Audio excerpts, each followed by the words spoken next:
സംഭവിച്ചിരിക്കുന്നു. ഒരു വേള കേരളം കണ്ട ഏറ്റവും ഭീകരമായ ഒരു വലിയ ദുരന്തം തന്നെയായിരുന്നു ഇത് എന്ന് ഞാൻ പറയാതെ നിങ്ങൾക്ക് എവർക്കും മനസ്സിലാവുന്നുണ്ട്. കണക്കുകളനുസരിച്ച് 300-ലധികം ആളുകൾ മരണപ്പെട്ട, കണക്കില്ലാത്ത ആളുകളെ കാണാതായ, ആയിരക്കണക്കിന് ആളുകളെ 2-3 ദിവസങ്ങളിലായി രക്ഷപ്പെടുത്തുവാൻ സാധിച്ചുവെങ്കിലും ഇപ്പോഴും രക്ഷാപ്രവർത്തനങ്ങൾ നടന്നുകൊണ്ടിരിക്കുകയാണ്. ആ മഹാപ്രവാഹത്തിൽ എത്ര വീടുകളാണ് നഷ്ടപ്പെട്ടത്, എത്ര കെട്ടിടങ്ങളാണ് ഇല്ലാതായി പോയത് എന്ന് കണക്കാക്കുവാൻ ഇതുവരെയും സാധിക്കും. എന്നുവെച്ചാൽ ഏതാനും നിമിഷങ്ങൾ കൊണ്ട് ഒരു ഗ്രാമം തന്നെ ഇല്ലാതായി എന്ന് പറയുന്നതായിരിക്കും ശരി. അതാണ് യഥാർത്ഥത്തിൽ സംഭവിച്ചത്. സകല സംവിധാനങ്ങളും ഉപയോഗപ്പെടുത്തിക്കൊണ്ട് പല വ്യക്തിത്വങ്ങളും നമ്മുടെ കേരളത്തിന്റെ പല ഭാഗങ്ങളിൽ നിന്നും എന്ന സന്നദ്ധ സംഘടനകൾ, അതിന്റെ പ്രവർത്തകന്മാർ,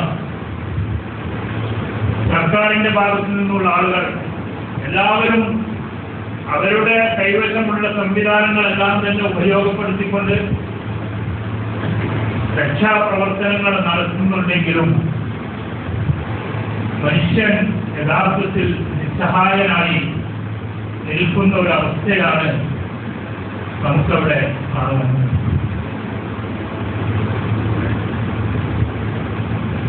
ഇതിന് തൊട്ടു മുമ്പായിരുന്നു, കുറച്ച് ഒരാഴ്ച മുമ്പ് കർണാടകയിലെ ശിരൂർ എന്ന സ്ഥലത്തുണ്ടായ മണ്ണിടിച്ചിൽ ദുരന്തം. ആദ്യം വാർത്തകളിൽ നിറഞ്ഞു വരുന്ന കാര്യം അതായിരുന്നു. ആ മണ്ണിടിച്ചിൽ സംഭവിച്ച ആളുകൾ ഒരു ലോറി തന്നെ അതിന്റെ ഡ്രൈവർ അടക്കം എങ്ങോട്ട് പോയി എന്ന് കണ്ടെത്തുവാൻ സാധിക്കാത്ത, ധാരാളം ആളുകളെ സംബന്ധിച്ച് വിവരങ്ങൾ ലഭിക്കാത്ത ഒരവസ്ഥയിലൂടെ കടന്നു പോകുന്ന സന്ദർഭത്തിലാണ് ഈ ഉരുൾപൊട്ടൽ സംഭവിക്കുന്നത്. യഥാർത്ഥത്തിൽ മനുഷ്യന്റെ നിസ്സഹായത, മനുഷ്യൻ എത്രമാത്രം ദുർബലനാണ് എന്ന് വ്യക്തമാക്കുന്ന ഓരോ സംഭവങ്ങളാണ് നമ്മുടെ മുമ്പിൽ വന്നുകൊണ്ടിരിക്കുന്നത്. വയനാട് ഒരു ഗ്രാമം തന്നെ ഇല്ലാതെ നമ്മുടെ സഹോദരന്മാർ ധാരാളം പേർ നമ്മെപ്പോലെ രാത്രി കിടന്നുറങ്ങുമ്പോൾ നാളെ പ്രവർത്തിക്കാനുള്ള കാര്യങ്ങൾ ഇന്നത് ചെയ്യണമെന്ന് ആലോചിച്ചുകൊണ്ട് കിടന്നുറങ്ങിയ മനുഷ്യന്മാർ, ധാരാളം സ്വപ്നങ്ങൾ നെയ്തെടുത്ത യുവതി യുവാക്കൾ, കുട്ടികൾ, അവരൊക്കെയും നിമിഷങ്ങൾ കൊണ്ട് ഇല്ലാതായി പോയിരിക്കുന്നു. അതാണ് ഞാൻ പറഞ്ഞു വരുന്നത്. മനുഷ്യൻ വളരെ നിസ്സഹായമാണ്, മനുഷ്യൻ വളരെ അഹങ്കാരിയാണ്. എന്നെക്കൊണ്ട് പലതും സാധിക്കുമെന്ന് പറയുമെങ്കിലും ഒന്നും തന്നെ അവരെ കൊണ്ട് സാധിക്കില്ല. അല്ലാഹു തആല ശിക്ഷയുമായി ബന്ധപ്പെട്ട ഒരു കാര്യം ഒരിക്കൽ പറയുകയുണ്ടായി. അപ്പൊ അമിന അഹ്ലുൽ ഖുറ അൻ യഅതിയഹും ബഅസുനാ ബയാതൻ വഹും നായിമൂൻ. അല്ലാഹു തആല ശിക്ഷ ഇറക്കിയ ഒരു കാര്യത്തെ സംബന്ധിച്ച് സൂചിപ്പിച്ചായിട്ട് അവരെങ്ങനെ ഗ്രാമവാസികളായ ആളുകൾ രാത്രിയിൽ അവർ കിടന്നുറങ്ങുന്ന സന്ദർഭത്തിൽ അവരെ ശിക്ഷ ബാധിക്കുകയില്ല എന്ന കാര്യത്തിൽ അവർ നിർഭയരാണോ എന്ന് കഴിഞ്ഞുപോയ സമുദായങ്ങളിലെ ചില പ്രശ്നങ്ങൾ അല്ലാഹു തആല നശിപ്പിച്ച കാര്യങ്ങൾ പറഞ്ഞപ്പോൾ പറഞ്ഞ സംഭവം നാം ഓർക്കേണ്ടതുണ്ട്. അള്ളാഹുവിന്റെ ശിക്ഷയാണെന്ന് നമുക്ക് പറയുവാൻ സാധിക്കുകയില്ല. പക്ഷേ അള്ളാഹുവിനെ കൊണ്ട് സാധിക്കുന്നത് എന്ത്, മനുഷ്യരെ കൊണ്ട് സാധിക്കുന്നത് എന്ത്, മനുഷ്യൻ എത്രമാത്രം ദുർബലനാണ് എന്നുള്ള കാര്യങ്ങൾ ആലോചിക്കുവാനാണ് ഈ സംഭവങ്ങൾ നമ്മെ ഓർമ്മിപ്പിക്കുന്നത്. പറഞ്ഞല്ലോ, അങ്ങനെയാണ് ഖുർആന്റെ പ്രയോഗം. മനുഷ്യൻ ദുർബലനായി സൃഷ്ടിക്കപ്പെട്ടിരിക്കുന്നു എന്ന് വെച്ചാൽ അള്ളാഹുവിന്റെ ഭാഷയിൽ മനുഷ്യൻ ദുർബലനാണ്. അവന്റെ കഴിവുകൾക്ക്, അവന്റെ സാധ്യതകൾക്ക് പരിധികളുണ്ട്. പക്ഷെ മനുഷ്യൻ പലപ്പോഴും അത് മനസ്സിലാക്കുന്നു. കുറെ സംഭവങ്ങൾ നമ്മുടെ മുന്നിലുണ്ട്. 2014 വർഷങ്ങൾക്ക് ഏതാണ്ട് ഇപ്പോൾ 10 വർഷം കോലാലംപൂരിൽ നിന്ന് ബീജിംഗിലേക്ക് ഒരു ഫ്ലൈറ്റ് പറഞ്ഞു. 10 വർഷം മുമ്പുള്ള സംഭവമാണ്. ഒരു ഫ്ലൈറ്റ് പറന്നു പോയപ്പോൾ ആ വിമാനം ഇന്ത്യൻ മഹാസമുദ്രത്തിൽ എത്തിയ സന്ദർഭത്തിൽ റഡാർ സിഗ്നലിൽ നിന്നും അവർ അപ്രത്യക്ഷമായി. 227 യാത്രക്കാരുണ്ടായിരുന്നു, 12 ക്യാബിൻ ക്രൂ ഉണ്ടായിരുന്നു. അങ്ങനെ അത് എവിടെ പോയി, എന്തായി? മനുഷ്യന്റെ എല്ലാവിധ സംവിധാനങ്ങളും ആധുനികമായ സങ്കേതങ്ങളും പലതും ഉണ്ടെങ്കിലും മറുപടി ലഭിക്കുകയില്ല. നമ്മൾ ആലോചിച്ച് നോക്കും. മനുഷ്യൻ അഹങ്കാരിയാണ്, എന്നെ കൊണ്ട് പലതും സാധിക്കുമെന്ന് പറഞ്ഞുകൊണ്ടിരിക്കുന്ന മനുഷ്യൻ മറുപടി പറയുവാൻ സാധിക്കും. എങ്ങോട്ട് പോയി, എന്തായി, എവിടെ അപ്രത്യക്ഷമായി? ഇതാണ് ഞാൻ പറഞ്ഞത്, മനുഷ്യൻ ദുർബലനാണ്. പക്ഷേ അവന്റെ ദൗർബല്യം അവൻ മനസ്സിലാക്കുന്നില്ല, അഹങ്കരിക്കുകയാണ്. ഇന്നലെ മനുഷ്യനെ സംബന്ധിച്ച് പറഞ്ഞതാണ്,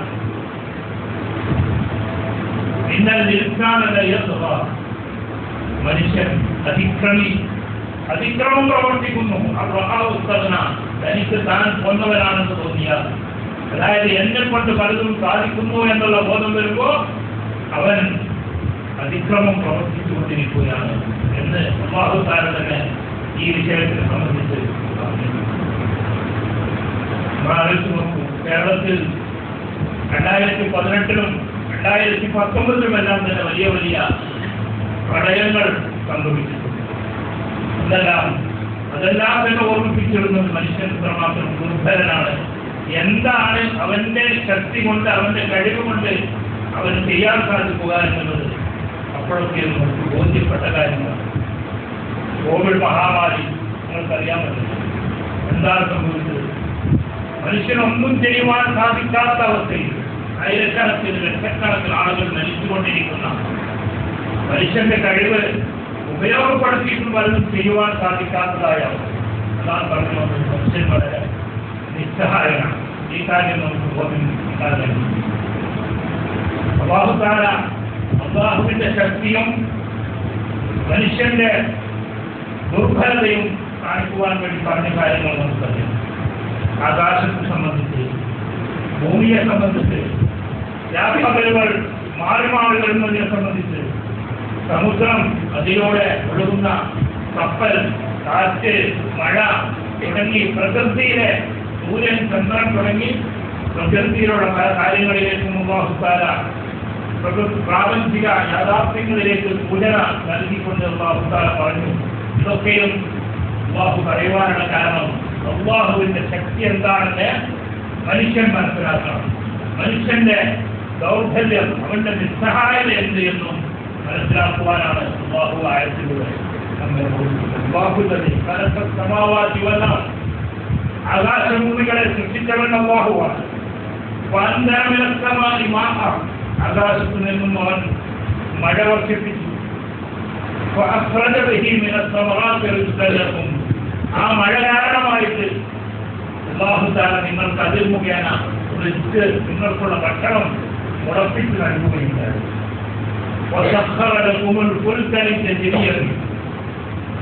സമുദ്രത്തെ നിങ്ങൾക്ക് അവൻ കീഴടക്കി തന്നു, നിങ്ങളുടെ കപ്പൽ അതിലൂടെ സഞ്ചരിക്കുവാൻ വേണ്ടി. അതുപോലെ തന്നെ നദികൾ അവൻ നിങ്ങൾക്ക് കീഴ്പ്പെടുത്തി തന്നു. وسخر لكم الشمس والقمر സൂര്യനും ചന്ദ്രനും നിങ്ങൾക്ക് കീഴ്പ്പെടുത്തി ദാഇബൈൻ സ്ഥിരമായി സഞ്ചരിക്കുന്നതായ അവസ്ഥയിൽ وسخر لكم الليل والنهار രാപ്പകലുകൾ നിങ്ങൾക്ക് കീഴ്പ്പെടുത്തി എന്ന് വെച്ചാൽ ഈ പറഞ്ഞ പ്രാപഞ്ചിക യാഥാർത്ഥ്യങ്ങളെല്ലാം തന്നെ മനുഷ്യന്റെ അവന്റെ എല്ലാ കാര്യങ്ങളും നടക്കുന്നതിന് വേണ്ടി അവരുടെ കീഴിൽ അല്ലാഹു തആല ആക്കി നൽകി. ഇത് കഴിഞ്ഞിട്ടാണ് ഈ ആയത്ത് പറഞ്ഞിട്ടാണ് അല്ലാഹു തആല രണ്ട് കാര്യങ്ങൾ നിങ്ങൾക്ക് പറഞ്ഞത്. അല്ലാഹുവിന്റെ അനുഗ്രഹങ്ങൾ നിങ്ങളത് എണ്ണുകയാണെങ്കിൽ നിങ്ങൾക്കത് കണക്കാക്കുവാൻ സാധിക്കുകയില്ല എന്ന് പറഞ്ഞ അല്ലാഹു നിർത്തിയില്ല. പിന്നെ പറഞ്ഞു മനുഷ്യൻ നിഷേധിയാണ്, അതിക്രമിയാണ്. അപ്പൊ ഈ കാര്യങ്ങളൊക്കെയും അല്ലാഹു തആല ബോധ്യപ്പെടുത്തിയത് ഈ കാര്യങ്ങൾ പറഞ്ഞത് അല്ലാഹുവിന്റെ ശക്തി എന്താണെന്നും അതിനോട് എന്ത് നിലപാടാണ് മനുഷ്യൻ സ്വീകരിക്കുന്നത് എന്നും പറയുവാൻ വേണ്ടിയാണ്. അതുകൊണ്ട് നാം മനസ്സിലാക്കണം, നാം നിസ്സഹായരാണ്. നമ്മുടെ കഴിവിന് പരിമിതികളുണ്ട്. അല്ലാഹു തആല പറഞ്ഞില്ല അയ്യുഹന്നാസ് അൻതുമുൽ ഫുഖറാ, അയ്യുഹന്നാസ് അൻതുമുൽ ഫുഖറാ, മനുഷ്യരെ നിങ്ങൾ ദരിദ്രന്മാരാണ്, നിങ്ങൾ ദരിദ്രന്മാരാണ്. അല്ലാഹുവിന്റെ പ്രയോഗം അതാണ്, അൻതുമുൽ ഫുഖറാ. ഫഖീർ എന്നതിന്റെ ജമ്മാണ് ഫുഖറാ. നിങ്ങൾ ദരിദ്രന്മാരാണ്. പിന്നെയോ അല്ലാഹു അൻതുമുൽ ഫുഖറാ ഇലല്ലാഹ്, നിങ്ങൾ അല്ലാഹുവിലേക്ക് ആവശ്യമുള്ളവരാകുന്നു. അല്ലാഹുവിൽ നിന്നുമുള്ള കാര്യങ്ങൾ ആവശ്യപ്പെടുന്ന ആളുകളാണ് നിങ്ങൾ. എന്നാൽ അല്ലാഹുവോ അല്ലാഹു ഹുവൽ ഗനിയ്യുൽ ഹമീദ്, അല്ലാഹുവാണ് സുഗ്രഹൻ, അല്ലാഹുവാണ് ഐശ്വര്യവാൻ. ഗനി എന്ന് പറഞ്ഞാൽ സാമ്പത്തികമായി കഴിവുള്ളവൻ, എല്ലാവിധ കഴിവുള്ള ആളുകൾക്കാണ് ഗനി എന്നത്. അത് അല്ലാഹുവാണ്. നിങ്ങളാണെങ്കിലോ നിങ്ങളെല്ലാം ഫഖീറുകളാണ് എന്ന് അല്ലാഹു തആല നമ്മളെ ഓർമ്മപ്പെടുത്തി.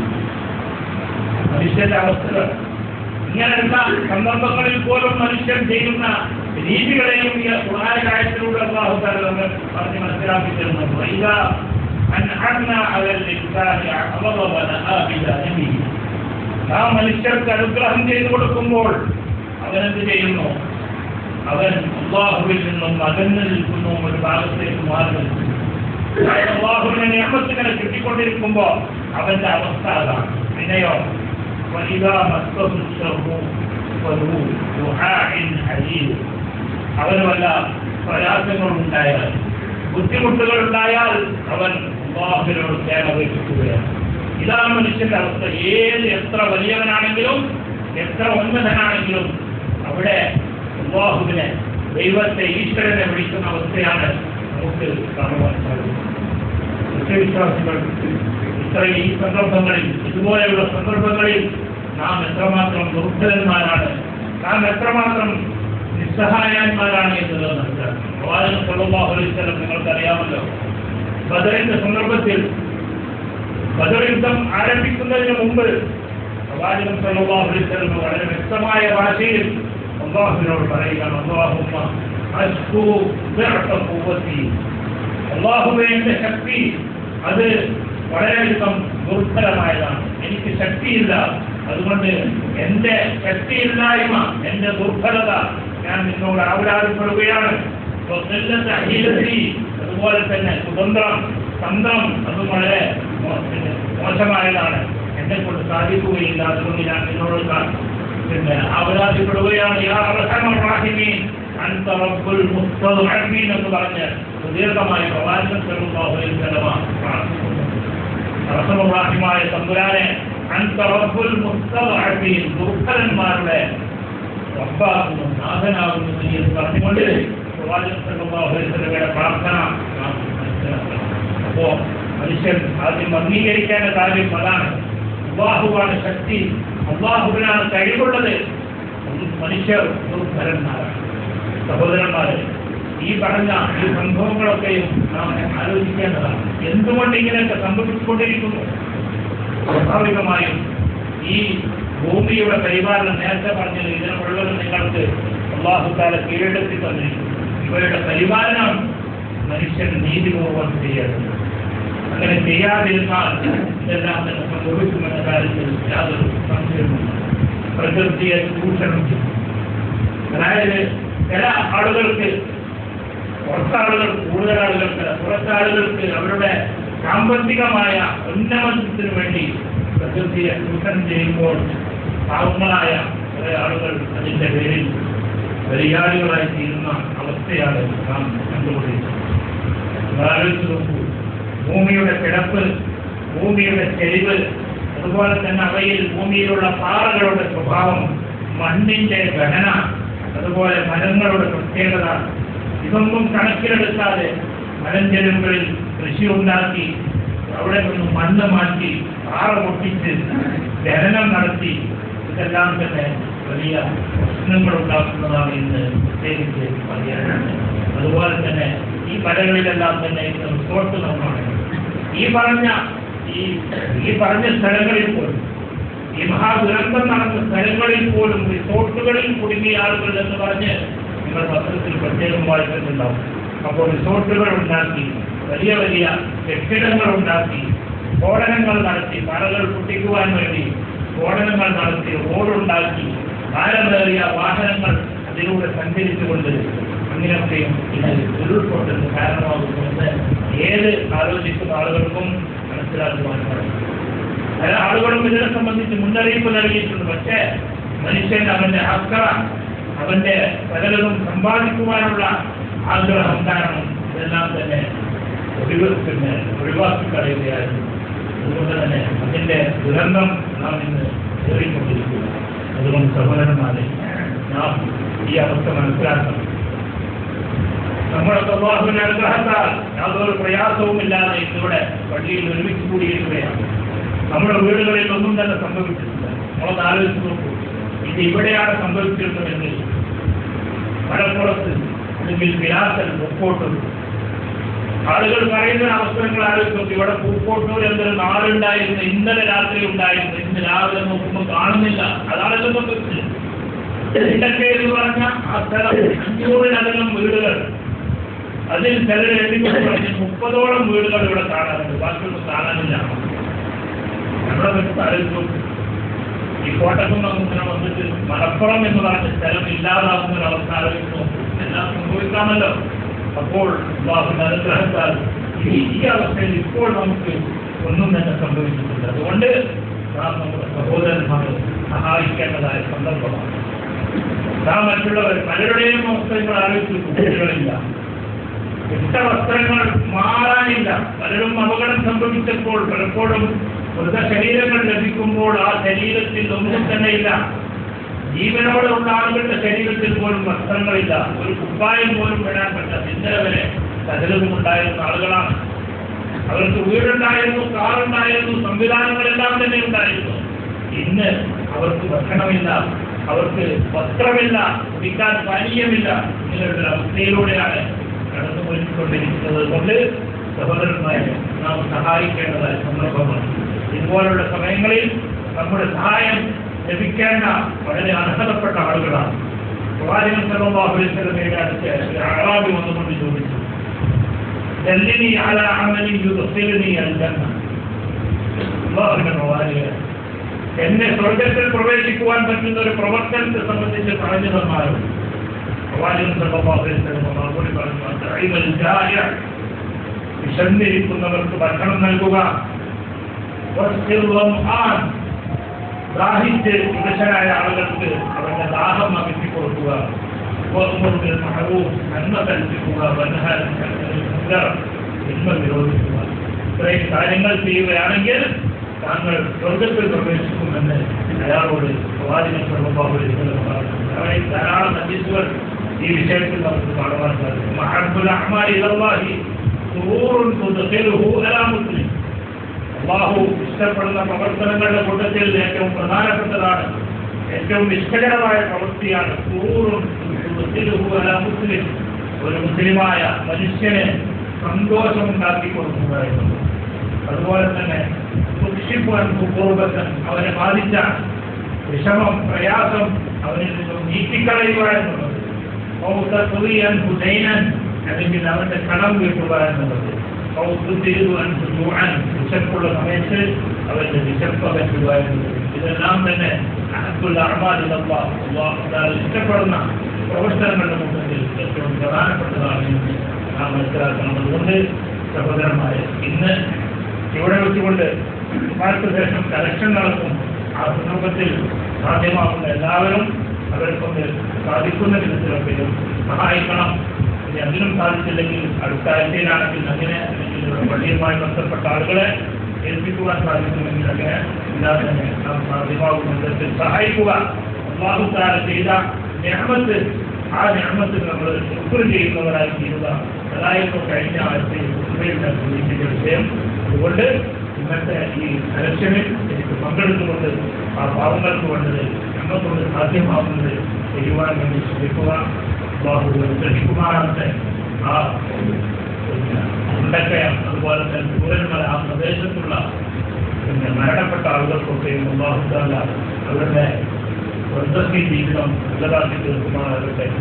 അവിടെ പ്രയാസം അനുഭവപ്പെടുന്ന, അതുപോലെ തന്നെ കുടുംബത്തിൽ നിന്നും മരണപ്പെട്ടതിൻ്റെ പേരിലും മറ്റ് പല നിരക്കും പ്രയാസം അനുഭവപ്പെടുന്ന സഹോദരന്മാർക്ക്, സഹോദരിമാർക്ക് അല്ലാഹു തആല അവരുടെ പ്രയാസങ്ങൾ ദൂരീകരിച്ചു കൊടുക്കുമാറാകട്ടെ. قول هذا واستغفر الله لي ولكم جميعا المسلمين اجمعين فاستغفروه انه هو الغفور الرحيم.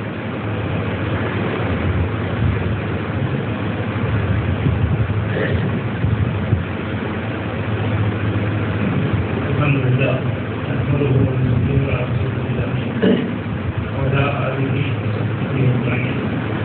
ان اريد الا الاصلاح ما استطعت وما توفيقي الا بالله اليه.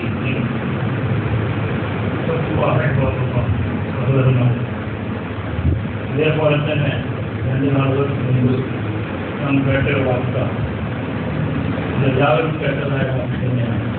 ഫലസ്തീനിലെ ഹമാസിന്റെ നേതാവ് ഇസ്മായിൽ ഹനിയ ഇറാനിൽ വെച്ചുകൊണ്ട് രക്തസാക്ഷിത്വം വരികയില്ല, അല്ലെങ്കിൽ ഇറാനിൽ വെച്ച് അദ്ദേഹം കൊല്ലപ്പെട്ടു. അദ്ദേഹത്തെ സംബന്ധിച്ചിടത്തോളം ഇത് വലിയ പ്രശ്നമുള്ള വിഷയമല്ല. കാരണം അദ്ദേഹം അല്ലാഹുവിന്റെ മാർഗത്തിൽ ഷഹാദത്ത് ആഗ്രഹിച്ചുകൊണ്ട് നടന്നിരുന്ന ഒരു മനുഷ്യരായിരുന്നു. അദ്ദേഹത്തിന്റെ മക്കൾ ഷഹീദായപ്പോൾ അദ്ദേഹത്തോട് ഇതിനെ സംബന്ധിച്ച് ചോദിച്ച സന്ദർഭത്തിൽ അദ്ദേഹം പറഞ്ഞ മക്കൾ മാത്രമല്ല കണ്ടത്. അദ്ദേഹം തന്നെ പറയുകയാണ്, എൻ്റെ കുടുംബത്തിൽ 60-ലധികം ഷഹീദുകളുണ്ട്. മക്കളും പേരക്കുട്ടികളും സഹോദരന്മാരുടെ മക്കളും 60-ലധികം ഷഹീദുകളുണ്ട്. ഇങ്ങനെ ഈ താങ്കളുടെ കുടുംബത്തിൽ ഇന്ന ആള് ഷഹീദായിരിക്കുന്നു എന്ന് പറയുമ്പോൾ അദ്ദേഹത്തിന്റെ പ്രതികരണം അൽഹംദുലില്ലാഹി അല്ലദീ അക്റമനീ ബിശഹാദത്തി ഹൗലാഇ എന്ന് പറഞ്ഞുകൊണ്ടാണ്. അതായത് എൻ്റെ കുടുംബത്തിൽ നിന്നും ഇങ്ങനെ രക്തസാക്ഷികളെ നൽകിക്കൊണ്ട് എന്നെ അനുഗ്രഹിച്ച അല്ലാഹുവിനാണ് സകല സ്തുതിയും എന്നാണ് അദ്ദേഹം പറഞ്ഞത്. ഇതുപോലെ എത്രയോ ആളുകൾ, ഷെയ്ഖ് അഹ്മദ് യാസീൻ ഹമാസിന്റെ സ്ഥാപകൻ അദ്ദേഹമാണ്. 2004 ഷെയ്ഖ് അഹ്മദ് യാസീൻ ഇതുപോലെ രക്തസാക്ഷിത്വം വഹിച്ചാണ് ശിക്ഷിച്ചത്. അഹ്മദ് യാസീൻ എന്ന് പറഞ്ഞാൽ അദ്ദേഹത്തിന്റെ തല മാത്രമേ ഇളവുണ്ടായി. ദുർഘടനായ വീൽചെയറിൽ ജീവിതം നയിച്ചിരുന്ന ഒരു വ്യക്തിയായിരുന്നു. എന്നിട്ടും അദ്ദേഹം ഒരു ദിവസം സുബഹി നമസ്കാരത്തിന് തന്റെ വീൽചെയറിൽ പള്ളിയിൽ പോകുന്നതായ സന്ദർഭത്തിൽ അവിടെ ഗസയിൽ ഇസ്രായേലിന്റെ വിമാനം വട്ടമിട്ട് പറക്കുമ്പോൾ ആളുകൾ അദ്ദേഹത്തോട് പറഞ്ഞു, താങ്കൾ സൂക്ഷിക്കണം, താങ്കൾ സൂക്ഷിക്കേണ്ടതായ സന്ദർഭമാണ്, ഇസ്രായേലിന്റെ വിമാനം ഇതാ വട്ടമിട്ട് പറക്കുമെന്ന് പറഞ്ഞപ്പോൾ അദ്ദേഹം പറഞ്ഞ മറുപടി, അവർ എന്നെയല്ല ഞാൻ അവരെ അന്വേഷിക്കുകയാണ്. അവർ എന്നെയല്ല ഞാൻ അവരെയാണ് അന്വേഷിക്കുന്നത്. അതായത് അല്ലാഹുവിന്റെ മാർഗത്തിൽ ഷഹാദത്ത് ആഗ്രഹിച്ചുകൊണ്ടിരിക്കുന്നു. അതായിരുന്നു നേതാക്കന്മാർ. കുറേയധികം ആളുകൾ, പേരുകൾ എടുത്തു പറയാൻ മാത്രം, അങ്ങനെ ആ ഷഹാദത്ത് ആഗ്രഹിച്ചുകൊണ്ട് ഹനിയയും അല്ലാഹുവിലേക്ക് യാത്രയായി. ഇന്നലെ അദ്ദേഹത്തിന് വേണ്ടി ലക്ഷക്കണക്കിന് ആളുകൾ പങ്കെടുത്ത ജനാദ നമസ്കാരം ഇറാനിൽ നടന്നു. ഇന്ന് അദ്ദേഹത്തിന് ജനാദ ഖത്തറിൽ എത്തിയിരിക്കുന്നു. ഇന്ന് ദുഹർ നമസ്കാരത്തിന് ശേഷം അദ്ദേഹത്തിന് വേണ്ടിയുള്ള ജനാദ നമസ്കാരം കഴിഞ്ഞതിന് ശേഷമായിരിക്കും മറുപാടുണ്ടാകും. അപ്പോൾ ഇദ്ദേഹത്തെ പോലെയുള്ള വ്യക്തിത്വം പലപ്പോഴും ഇസ്രായേലിലായിരുന്നത് ഇതുപോലെയുള്ള ഭീഷണികൾ ഇല്ലാതാക്കി തീർത്താൽ ഇതോടുകൂടി ഹമാസിനെ തകർക്കുവാൻ സാധിക്കും, ഞങ്ങൾ ഇവിടെ വിജയിക്കുമെന്ന്. എന്നാൽ ഇതിന്റെ യാഥാർത്ഥ്യം അങ്ങനെയല്ല. ഇതുപോലെയുള്ള ആളുകൾ ലോകത്ത് നിന്നും പോകുമ്പോൾ അതിനേക്കാൾ ശക്തന്മാരായ ആളുകൾ വന്നുകൊണ്ട് നേതൃത്വം ഏറ്റെടുത്തുകൊണ്ട് ഇത് ഫലസ്തീനിന്റെ വിജയത്തിൽ, ബൈത്തുൽ മുഖദ്ദിസിന്റെ വിജയത്തിലാണ് അവസാനിക്കുക എന്ന കാര്യത്തിൽ യാതൊരു സംശയവുമില്ല. അല്ലാഹു തആല അത് കണ്ട് നമ്മുടെ ജീവിതത്തിൽ തന്നെ കൺകുളിർത്തി അത് കാണുവാനുള്ള തൗഫീഖ് അല്ലാഹു തആല നമുക്ക് നൽകുമാറാകട്ടെ. ഇതുപോലെയുള്ള ലോകത്തിന്റെ നാനാഭാഗത്തും വിശ്രമിച്ചുകൊണ്ടിരിക്കുന്ന ഫലസ്തീനി സഹോദരന്മാർ, ഇല്ലാത്തവരായ നമ്മുടെ സഹോദരങ്ങൾ, അവർക്കെല്ലാവരുടെ മകൾ സഹായം ആശ്വാസമായ കാര്യങ്ങളെല്ലാം സംഭവിക്കട്ടെ എന്ന് നാം പ്രാർത്ഥിച്ചുകൊണ്ടിരിക്കുക. അല്ലാഹു തആല അതിനെതിരെ അനുഗ്രഹിക്കുമാറാകട്ടെ. ഇസ്മായിൽ അനിയെയും അദ്ദേഹത്തിന്റെ കുടുംബത്തിനും, ഇസ്മായിൽ അനിയ അദ്ദേഹത്തിന് അല്ലാഹു തആല രക്തസാക്ഷിത്വം നൽകിക്കൊണ്ട് അദ്ദേഹത്തെ അനുഗ്രഹിച്ചു. അദ്ദേഹത്തിന്റെ വഫാത്തിൽ വിഷമിച്ചുകൊണ്ടിരിക്കുന്ന അദ്ദേഹത്തിന്റെ കുടുംബത്തിന് അല്ലാഹു തആല ആശ്വാസം നൽകി അവരെയും അനുഗ്രഹിക്കുമാറാകട്ടെ. اللهم اغفر للمسلمين والمسلمات والمسلمين والمسلمات والاحياء منهم والاموات انك مجيب الدعوات يا قاضي الحاجات. ربنا اغفر لنا ذنوبنا وكفر عنا سيئاتنا وتوفنا مع الابرار. اللهم اجرنا من النار، اللهم اجرنا من النار، اللهم اجرنا من النار. اللهم لا تشفي خلقنا بالنار ولا تجعلنا من حطب النار. اللهم انصر اخواننا في فلسطين، اللهم انصر اخواننا في فلسطين، اللهم انصر اخواننا في كل مكان. اللهم دمر اليهود الغاصبين المتمددين يا قهار يا جبار. اللهم دمر اليهود الغاصبين المتمددين. اللهم ربنا تقبل منا انك انت السميع العليم وتب علينا انك انت التواب الرحيم واغفر لنا يا غافر المذنبين. ربنا آتنا في الدنيا حسنة وفي الآخرة حسنة